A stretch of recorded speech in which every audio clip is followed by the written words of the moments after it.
নমস্কার, কেমন আছেন সবাই? দৈনন্দিন জীবনযাত্রার আরেকটি নতুন ব্লগে আপনাদের সবাইকে স্বাগত জানাই। আজকে রাতে রান্না হবে চিংড়ি মাছের ভুনা খিচুড়ি। কি কি লাগছে দেখুন। গোবিন্দভোগ চাল লাগছে, 150 গ্রাম নিয়ে নিয়েছি, আর 150 গ্রাম শুকনো কলায় ভেজে রাখা মুগ ডাল নিয়েছি, আর 100 গ্রাম ছোট চিংড়ি নিয়েছি, কেটে বেছে গুছিয়ে নিয়েছি। আর সবজি দেব, পেঁপে দিচ্ছি, আর দেব এই যে রাঙা আলু বা মিষ্টি আলু, এই দুটো দেবো সবজিতে। চলুন তাহলে রান্নাটা করা যাক। আপনারা ভিডিওটা শেষ পর্যন্ত দেখবেন, আপনাদের কাছে আমার অনুরোধ রইল। আর কেমন লাগছে সবার অবশ্যই কিন্তু আমাকে জানাবেন। এই যে দেখুন, গ্যাস জ্বালিয়ে দিয়েছি, হাঁড়িতে জল বসিয়ে দিয়েছি, জলটা ফুটবে। তারপরে প্রথমে দেব ডালটা ভালো করে ধুয়ে জলের মধ্যে দিয়ে দেবো সিদ্ধ হওয়ার জন্য। তার আরও প্রায় 15-20 মিনিট পরে গোবিন্দভোগ চালটা দেবো। জলটা ফুটে উঠুক ততক্ষণ পর্যন্ত। এই যে দেখুন, খিচুড়িটা প্রায় হয়ে গেছে। আমি একটু হলুদ দিয়ে দিলাম। আর এই কড়াতে আমি চিংড়ি মাছ দিয়েছি। এটাতে কিন্তু কোনো পেঁয়াজ রসুন এগুলো কিন্তু কিছু দেব না। চিংড়ি মাছ দেব, একটু জিরে ফোড়ন দিয়ে চিংড়ি মাছটা ভালো করে ভেজে নিচ্ছি। এবারে দিয়ে দেবো আদা বাটা।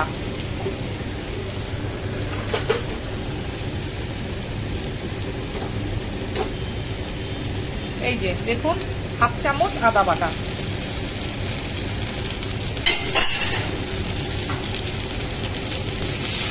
গ্যাসটা একটু কমিয়ে দিই।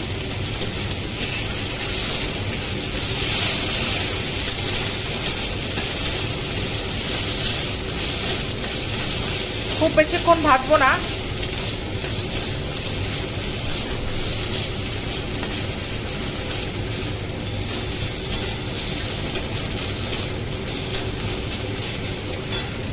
হয়ে গেছে, এবার গ্যাসটা আমি অফ করে দিলাম।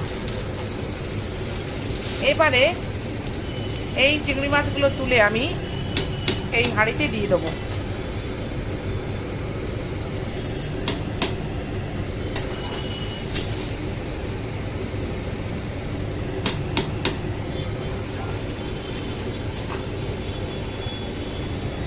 এই যে দিয়ে দিলাম। এই যে যাতে তলায় না লেগে যায় আমি কিন্তু একটু নাড়িয়ে দিচ্ছি।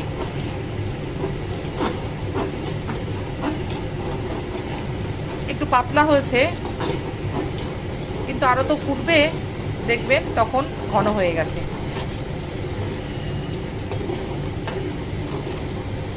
কিছুক্ষণ ফুটুক।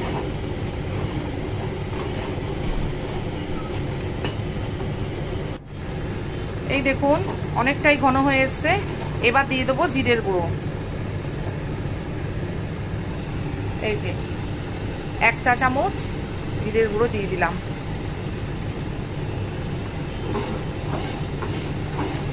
খুব ভালো করে ঘুটে দিতে হবে। আমি কিন্তু জোর কমাইনি, গ্যাসের জোর কিন্তু বাড়ানো।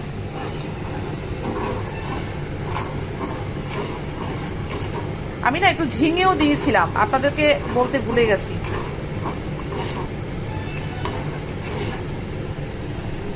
এবারে দিয়ে দিলাম এই যে 1/2 চা চামচ ধনের গুঁড়ো।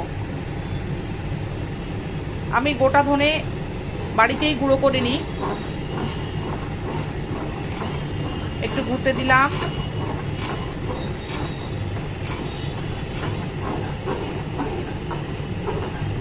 খিচুড়ি মানেই শুধু ঘোটাঘুটি। এবার দিয়ে দেবো কিছুটা চীনা বাদাম। যেহেতু ভুনা খিচুড়ি, সেই জন্য বাদামটা তো একটু দিতেই হবে। অল্প করেই দিলাম। ব্যাস, কিছুক্ষণ আরো ফুটুক। এবারে দিয়ে দেবো এই যে চেরা কাঁচা লঙ্কা। আবার একটু ঘুটে দিলাম।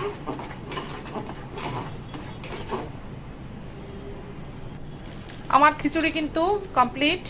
এবারে আমি একটু গরম মশলার গুঁড়ো দিয়ে দিলাম, শাহি গরম মশলা। এই গরম মশলাটা ভীষণ ভালো, সানরাইজের শাহি গরম মশলা।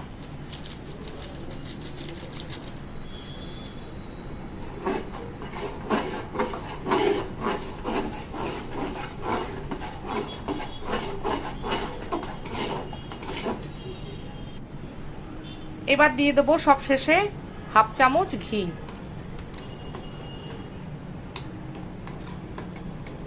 যেহেতু আমি খিচুড়িতে রাঙা আলু দিয়েছিলাম, সেই জন্য কিন্তু আজকে কোনো মিষ্টির ব্যবহার আমি খিচুড়িতে করিনি।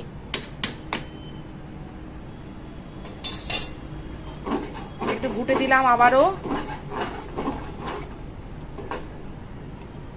ঘিটা খুব সুন্দর করে মেল্ট হয়ে গেছে খিচুড়ির সাথে। ব্যাস কমপ্লিট। এবার আমি ঢাকা দিয়ে রেখে দেবো। এই যে আমি গ্যাসটা বন্ধ করে দিলাম। এবার আমি খিচুড়িটা ঢাকা দিয়ে রেখে দেবো।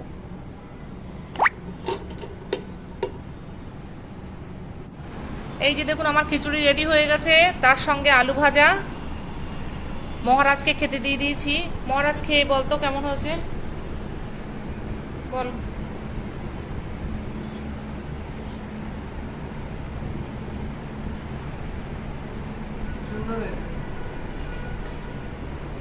ভালো আছে?